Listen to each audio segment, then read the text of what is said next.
Hola para todos y todas. Bueno, nos quedó pendiente esto, ¿no? ¿Qué es un brief?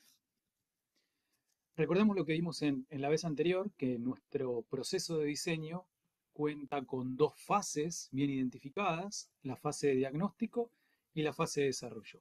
Hasta acá la mayoría de ustedes ya trabajó en esta fase de diagnóstico, que lo hicimos de una manera bastante acelerada, buscando entender a partir de un problema, de una situación en específico, de una oportunidad de negocio, investigar el mercado, investigar el usuario, investigar el cliente, investigar qué es todo lo que pasa en torno a esa problemática, en el ejemplo que estábamos trabajando nosotros, en torno a tomar café en distintas situaciones de uso.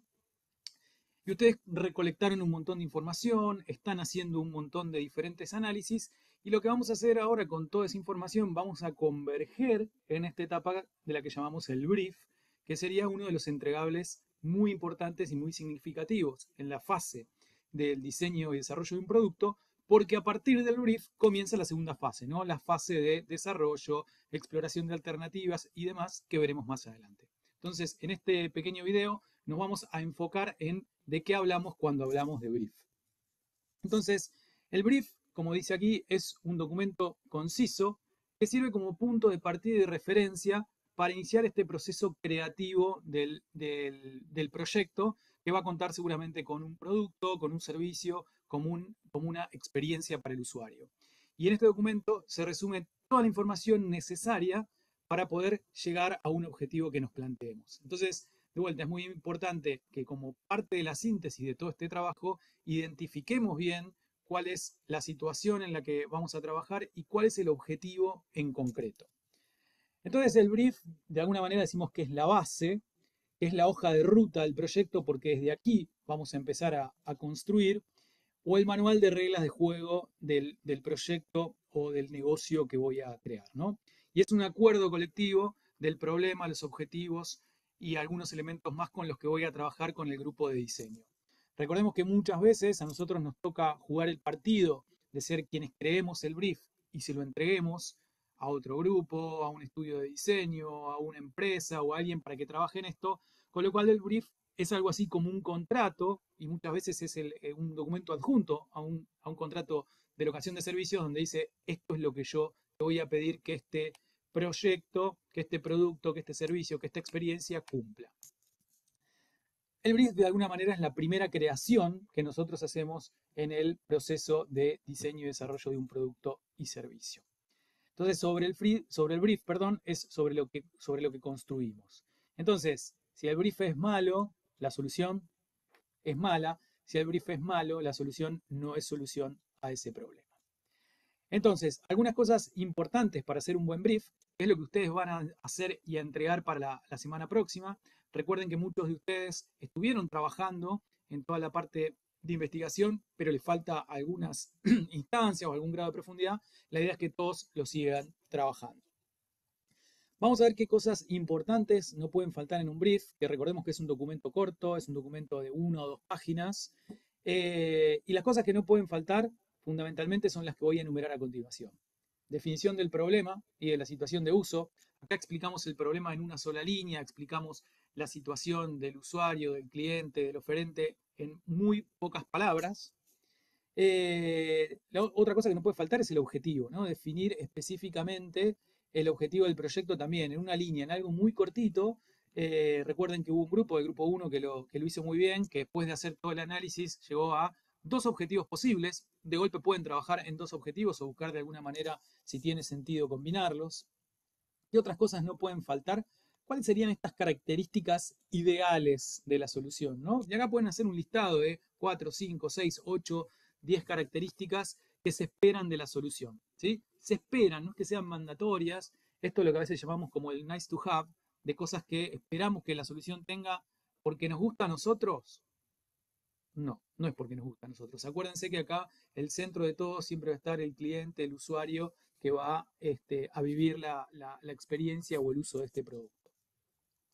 Otra cosa no puede faltar y es muy importante definir quién es el usuario, ¿no? Hacer un perfilamiento del usuario, que ustedes de alguna manera lo hicieron, y acá me permito desagregarlo en varios, porque dependiendo del tipo de proyecto, puede haber distintos perfiles de usuarios, hablamos de clientes.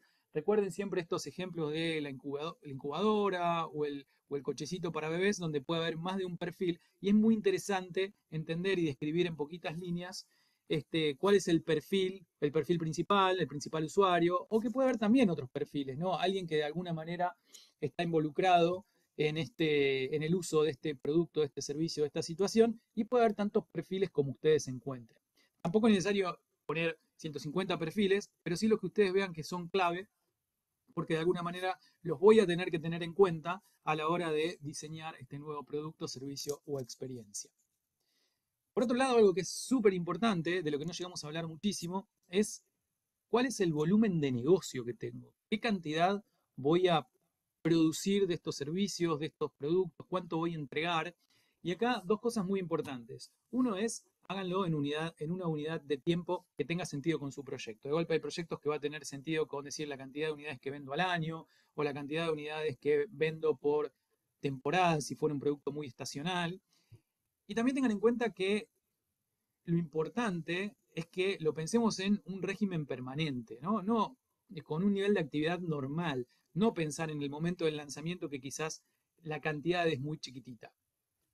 ¿Por qué me sirve esto? Bueno, esto me sirve porque todo lo que yo diseñe, productos, servicios, experiencias y toda la tecnología que va a estar alrededor de esto, tiene mucho que ver con la cantidad que yo vaya a producir, ¿sí? Tomen el ejemplo que ustedes quieran. De golpe, si voy a hacer eventos para servir café a cientos de miles de personas, es una cosa, ¿sí? Podría ser eventos muy grandes, o de golpe, si yo voy a hacer para eventos muy pequeños en donde va a haber 10 personas, el tipo de servicio, el tipo de producto, etcétera, va a ser muy diferente e incluso el tipo de tecnología que yo voy a usar. Y además es clave conocer el precio, ¿no? El precio que el cliente está dispuesto a pagar por esto. Esto es un capítulo gigante, es enorme. Ustedes seguramente tienen alguna materia de marketing donde se mete muchísimo más con la definición de precio. Por lo menos para este proyecto necesitamos tener un rango razonable de precios, porque de vuelta, después cuando vayamos a construir nuestra solución, toda nuestra estructura de costos debería a priori soportar el precio que nosotros le vamos a poner, ¿sí? Entonces ahí también es importante que ustedes, en función de lo que fueron averiguando con los clientes o los potenciales clientes o los usuarios o los potenciales usuarios y lo que también han visto de la investigación de mercado, puedan definir un rango de precios. Sí, ya sé. Estamos en el año 2024, en un contexto mayormente de Argentina, con altísima volatilidad de precios, con lo cual la definición de un precio es algo muy sofisticado y muy desafiante. Traten de hacerlo de la mejor manera posible, recuerden, poner un rango. Y cuando hablamos de cantidad y de precios y hablamos de rangos, no es necesario que sea con puntos y comas, sino tener un orden de magnitud aproximado para ver sobre la base de qué cantidad y qué precio se va a montar nuestro negocio. Algo también muy importante que hay que definir siempre en cualquier brief son lo que llamamos los puntos duros o las restricciones. Y acá hay un mundo de cosas que pueden ser desde características que la solución debe tener, ya sea por requisitos del usuario, que el usuario sí o sí demanda o requiere tal cosa, por cuestiones reglamentarias, por cuestiones legales, por cuestiones de definición de la empresa, ¿no? De golpe, un punto duro, si estoy fabricando una nueva versión de un determinado auto, puede ser, bueno, va a usar el motor, el mismo motor que la versión anterior. O va a usar, qué sé yo, el mismo chasis de tal o cual auto. Eso es un punto duro, ¿sí? Algo de lo cual yo no me voy a poder mover y tengo que cumplir sí o sí con la solución que yo presente. De vuelta, puede ser tanto para el producto o como para el servicio asociado al producto, ¿sí? Esto piénsenlo muy bien, averigüen muy bien, recuerden muy bien todas las investigaciones que hicieron. Y es súper importante porque si yo no pongo un punto duro o una restricción y dejo libre ese grado de libertad, cuando yo creo soluciones, por ahí estoy dejando de lado algo que es esencial para la definición del nuevo producto o servicio. Entonces, a modo de resumen, ¿qué cosas no pueden faltar en este documento que ustedes van a tener que presentar en forma pública la semana que viene? La definición del problema y la situación de uso, cuál es el objetivo en concreto sobre el que van a trabajar en este proyecto, cuáles son las características ideales de la solución, cuáles son los distintos perfiles de usuarios que ustedes van a tener, cuál es el precio y la cantidad que ustedes van a definir para este proyecto y cuáles son los puntos duros y restricciones. Si consideran que hay algún elemento que merezca la pena agregar en este documento, lo pueden hacer y recuerden que este documento es el punto de partida para empezar a crear soluciones para este proyecto. Espero que este pequeño video les sirva como ayuda para la creación del brief y los esperamos la semana próxima. Gracias.